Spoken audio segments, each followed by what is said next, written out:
حضرت علی نہج البلاغہ میں ارشاد فرماتے ہیں، انبیاء سے زیادہ خصوصیت ان لوگوں کو حاصل ہوتی ہے جو ان کی لائی ہوئی چیزوں کا زیادہ علم رکھتے ہوں۔ پھر آپ نے اس آیہ مبارکہ کی تلاوت فرمائی، ابراہیم سے زیادہ خصوصیت ان لوگوں کو تھی جو ان کے فرما بردار تھے، اور اب اس نبی اور ایمان لانے والوں کو خصوصیت ہے۔ پھر فرمایا، حضرت محمد مصطفیٰ صلی اللہ علیہ وآلہ وسلم کا دوست وہ ہے جو اللہ کی اطاعت کرے اگرچہ ان سے کوئی قرابت نہ رکھتا ہو، اور ان کا دشمن وہ ہے جو اللہ کی نافرمانی کرے اگرچہ نزدیکی قرابت رکھتا ہو۔ امیر المومنین حضرت علی علیہ السلام نے ایک خارجی کے متعلق سنا کہ وہ نماز شب پڑھتا ہے اور قرآن کی تلاوت کرتا ہے، تو حضرت علی علیہ السلام نے ارشاد فرمایا، یقین کی حالت میں سونا شک کی حالت میں نماز پڑھنے سے بہتر ہے۔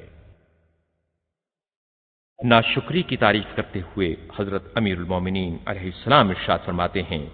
جسے قریبی چھوڑ دیں اسے بیگانے مل جائیں گے۔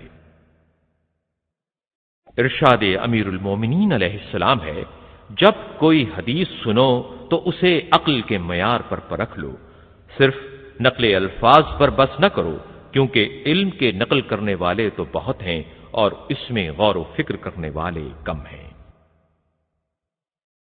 حضرت علی نہج البلاغہ میں ارشاد فرماتے ہیں، حاجت روائی 3 چیزوں کے بغیر پائیدار نہیں ہوتی، اسے چھوٹا سمجھا جائے تاکہ وہ بڑی قرار پائے، اسے چھپایا جائے تاکہ وہ خود بخود ظاہر ہو، اور اس میں جلدی کی جائے تاکہ وہ خوشگوار ہو۔ حضرت علی نہج البلاغہ میں ارشاد فرماتے ہیں،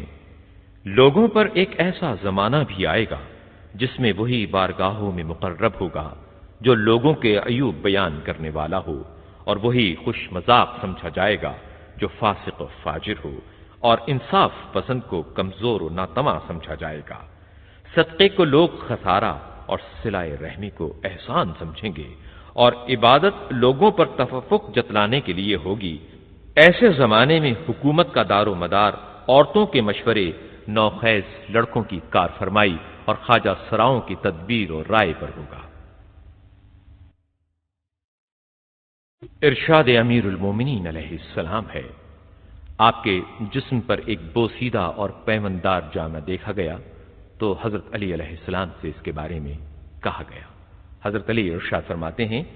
اس سے دل متواضع اور نفس رام ہوتا ہے، اور مومن اسی کی تعصیب کرتے ہیں۔ دنیا اور آخرت آپس میں 2 ناسازگار دشمن اور 2 جدا جدا راستے ہیں، چنانچہ جو دنیا کو چاہے گا اور اس سے دل لگائے گا وہ آخرت سے بیر اور دشمنی رکھے گا۔ وہ دونوں بمنزلہ مشرق و مغرب کے ہیں، اور ان دونوں سمتوں کے درمیان چلنے والا جب بھی ایک سے قریب ہوگا تو دوسرے سے دور ہونا پڑے گا۔ پھر ان دونوں کا رشتہ ایسا ہی ہے جیسا 2 ستونوں کا ہوتا ہے۔ امیر المومنین حضرت علی علیہ السلام کے خطبات عالیہ نہج البلاغہ میں تحریر ہے۔ جناب نوف بکالی کہتے ہیں، میں نے ایک شب حضرت علی علیہ السلام کو دیکھا کہ وہ فرش خواب سے اٹھے اور ایک نظر ستاروں پر ڈالی اور فرمایا، اے نوف، سوتے ہو یا جاگ رہے ہو؟ میں نے کہا، یا امیر المومنین علیہ السلام، جاگ رہا ہوں۔ فرمایا، اے نوف، خوشا نصیب ان کے کہ جنہوں نے دنیا میں زہد اختیار کیا اور ہمتن آخرت کی طرف متوجہ رہے۔ یہ وہ لوگ ہیں جنہوں نے زمین کو فرش، مٹی کو بستر اور پانی کو شربت خوشگوار قرار دیا، قرآن کو سینے سے لگایا اور دعا کو سپر بنایا، پھر حضرت مسیح کی طرح دامن جھاڑ کر دنیا سے الگ تھلگ ہو گئے۔ اے نوف، داؤد علیہ السلام رات کے ایسے ہی حصے میں اٹھے اور فرمایا کہ یہ وہ گھڑی ہے کہ جس میں بندہ جو بھی دعا مانگے مستجاب ہوگی، سوا اس شخص کے جو سرکاری ٹیکس وصول کرنے والا یا لوگوں کی برائیاں کرنے والا یا کسی ظالم حکومت کی پولیس میں ہو یا سارنگی یا ڈھول تاشے بجانے والا ہو۔ حضرت علی ارشاد فرماتے ہیں، اللہ نے چند فرائض تم پر عائد کیے ہیں، انہیں ضائع نہ کرو۔ اور تمہارے حدود کار مقرر کر دیے ہیں، ان سے تجاوز نہ کرو۔ اس نے چند چیزوں سے تمہیں منع کیا ہے، اس کی خلاف ورزی نہ کرو، اور جن چند چیزوں کا اس نے حکم بیان نہیں کیا انہیں بھولے سے نہیں چھوڑ دیا، لہذا خواہ انہیں جاننے کی کوشش نہ کرو۔ حضرت علی نہج البلاغہ میں ارشاد فرماتے ہیں، جو لوگ اپنی دنیا سنوارنے کے لیے دین سے ہاتھ اٹھا لیتے ہیں تو خدا اس دنیاوی فائدے سے کہیں زیادہ ان کے لیے نقصان کی صورتیں پیدا کر دیتا ہے۔ حضرت علی نہج البلاغہ میں ارشاد فرماتے ہیں، بہت سے پڑھے لکھوں کو دین سے بے خبری تباہ کر دیتی ہے، اور جو علم ان کے پاس ہوتا ہے انہیں ذرا بھی فائدہ نہیں پہنچاتا۔ حضرت علی علیہ السلام کے خطبات عالیہ نہج البلاغہ کے باب المختار میں حکم امیر المومنین علیہ السلام، حضرت علی ارشاد فرماتے ہیں، اس انسان سے بھی زیادہ عجیب وہ گوشت کا ایک لوتھڑا ہے جو اس کی ایک رگ کے ساتھ آویزاں کر دیا گیا ہے، اور وہ دل ہے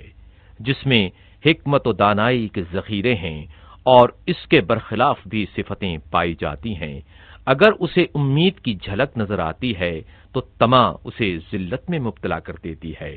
اور اگر طمع ابھرتی ہے تو اسے حرص تباہ و برباد کر دیتی ہے۔ اگر نا امیدی اس پر چھا جاتی ہے تو حسرت و اندوہ اس کے لیے جان لیوا بن جاتے ہیں، اور اگر غضب اس پر طاری ہوتا ہے تو غم و غصہ شدت اختیار کر لیتا ہے، اور اگر خوش و خوشنود ہوتا ہے تو حفظ ما تقدم کو بھول جاتا ہے، اور اگر اچانک اس پر خوف طاری ہوتا ہے تو فکر و اندیشہ دوسری قسم کے تصورات سے اسے روک دیتا ہے۔ اگر امن و امان کا دور دورہ ہوتا ہے تو غفلت اس پر قبضہ کر لیتی ہے، اور اگر مال و دولت حاصل کر لیتا ہے تو دولت مندی اسے سرکش بنا دیتی ہے، اور اگر اس پر کوئی مصیبت پڑتی ہے تو بے تابی و بے قراری اسے رسوا کر دیتی ہے، اور اگر فکر و فاقے کی تکلیف میں مبتلا ہو تو مصیبت و ابتلا اسے جکڑ لیتی ہے، اور اگر بھوک اس پر غلبہ کرتی ہے تو ناتوانی اسے اٹھنے نہیں دیتی، اور اگر شکم پروری بڑھ جاتی ہے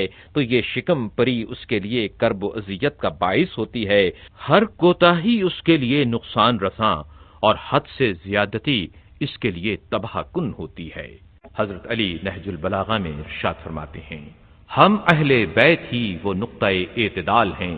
کہ پیچھے رہ جانے والے کو اس سے آ کر ملنا ہے اور آگے بڑھ جانے والے کو اس کی طرف پلٹ کر آنا ہے۔ امیر المومنین حضرت علی علیہ السلام نہج البلاغہ میں ارشاد فرماتے ہیں، سب معاملے تقدیر کے آگے سرنگوں ہیں، یہاں تک کہ کبھی تدبیر کے نتیجے میں موت ہو جاتی ہے۔ ارشاد امیر المومنین علیہ السلام ہے، حکم خدا کا نفاذ وہی کر سکتا ہے جو حق کے معاملے میں نرمی نہ برتے، عجز و کمزوری کا اظہار نہ کرے، اور حرص و طمع کے پیچھے نہ لگ جائے۔ امیر المومنین علیہ السلام کے خطبات عالیہ نہج البلاغہ کے باب المختار میں تحریر ہے، سہیل ابن حنیف انصاری حضرت علی علیہ السلام کو سب لوگوں میں زیادہ عزیز تھے۔ یہ جب آپ کے ہمراہ سفین سے پلٹ کر کوفے پہنچے تو انتقال فرما گئے، جس پر حضرت علی علیہ السلام نے ارشاد فرمایا، اگر پہاڑ بھی مجھے دوست رکھے گا تو وہ بھی ریزہ ریزہ ہو جائے گا۔ سید رضی نے حضرت علی علیہ السلام کے اس قول کی تشریح یوں کی ہے کہ چونکہ اس کی آزمائش کڑی اور سخت ہوتی ہے، اس لیے مصیبتیں اس کی طرف لپک کر بڑھتی ہیں، اور ایسی آزمائش انہی لوگوں کی ہوتی ہے جو پرہیزگار، نیکوکار، منتخب اور برگزیدہ ہوتے ہیں۔ اور ایسا ہی آپ کا دوسرا ارشاد ہے، جو ہم اہل بیت سے محبت کرے اسے جامع فقر پہننے کے لیے آمادہ رہنا چاہیے۔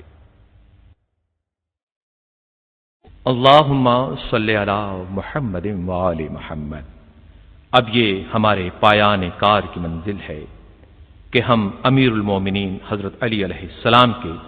منتخب کلام کا سلسلہ ختم کریں۔ ہم اللہ سبحانہ کی بارگاہ میں شکر گزار ہیں کہ اس نے ہم پر یہ احسان کیا اور ہمیں یہ توفیق دی کہ ہم حضرت امیر المومنین علیہ السلام کے منتشر کلام کو یکجا کریں اور دور و دست کلام کو قریب لائیں۔ ابھی آپ خطبات نہج البلاغہ کے سلسلے میں امیر المومنین امام المتقیان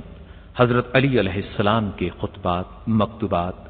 اور نہج البلاغہ کے حکم باب المختار کے اقوال سننے کی سعادت حاصل کر رہے تھے۔ ہم اپنے تمام معزز صاحبان بصیرت حضرات سے گزارش کرتے ہیں کہ ان خطبات کے پڑھنے میں، ان کے پیش کرنے میں اگر ہم سے تلفظ کی کوئی غلطیاں آپ کے پیش نظر آ گئی ہیں تو انہیں معاف فرمائیں، اور اس سلسلے میں ہم خصوصی طور پر بارگاہ امامت میں بھی معافی کے طلبگار ہیں۔ امیر المومنین حضرت علی علیہ السلام نہج البلاغہ میں ان لوگوں کے بارے میں ارشاد فرماتے ہیں جو آپ کے ہمراہ ہو کر لڑنے سے کنارہ کش رہے۔ حضرت علی ارشاد فرماتے ہیں ان لوگوں نے حق کو چھوڑ دیا اور باطل کی بھی نصرت نہیں کی۔